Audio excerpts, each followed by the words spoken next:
The three were dragged into the shop. Because of this incident, the boss had been woken up by his underlings in the early hours to cut fish. His morning grumpiness hadn't subsided yet, so he decided to teach these three young men a lesson. Everything could be negotiated, everything had a price. He asked if they knew any gang bosses who could come and speak for them. No boss? Then did they have money? Everyone had been up all night. One person outside the door cost 10,000, and the one with the cracked head cost 200,000. The boss had been woken up early to cut fish. He had the demeanor of a boss and didn't want money. They could just consider this getting acquainted. In the future, if anything happened, he could help them. But they were students and couldn't come up with that much money. That left only the third option. No boss, no money. Then this wasn't doing bad things, it was making mistakes. The boss placed a plate in front of them, then took out a knife and told the group, gesturing on his own hand, one finger. The three young men were already scared senseless. Mark felt that since he had already been beaten up, he shouldn't be the one to cut his finger. Unexpectedly, Jack told Mark that the reason they had been caught was because they wanted to rescue Mark. Then Jack thought of a new reason. It was all Mark's fault for running too fast, which was why they were caught and brought here.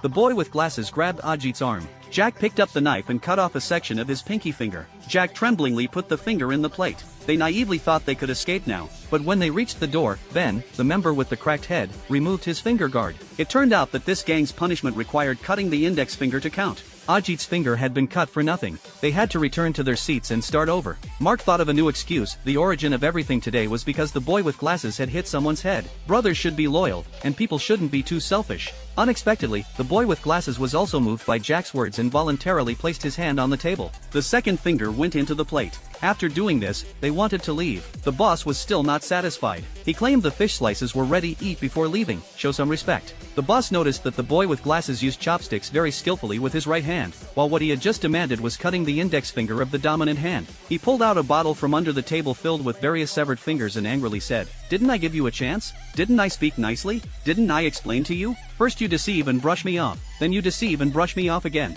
Even being a bad person is still being a person." Jack finally stepped forward. He desperately blamed his two brothers for being senseless and sincerely apologized to the boss, saying it was his fault for not managing his two brothers properly. The other two finally couldn't stand it anymore. They worked together to pin Jack to the ground, took the knife, and pressed his hand to the floor. The three brothers had finally become equal. When they walked out, dawn had already broken.